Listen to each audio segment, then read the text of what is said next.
Hi guys, in front of me is Hammerblade 3 and let me show you how to add Google account to this device. At first enroll the list of all apps and go to settings. Then find and select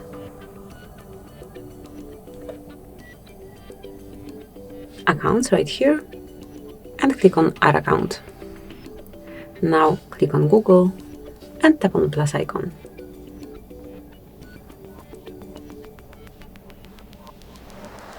Now enter your email address or phone number, whatever is connected with your Google account.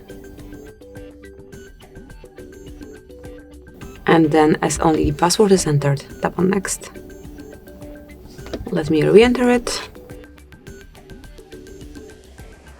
And once it's correctly entered, tap on next and then mark if this device belongs to you or to your key. Tap on next, then click on I agree.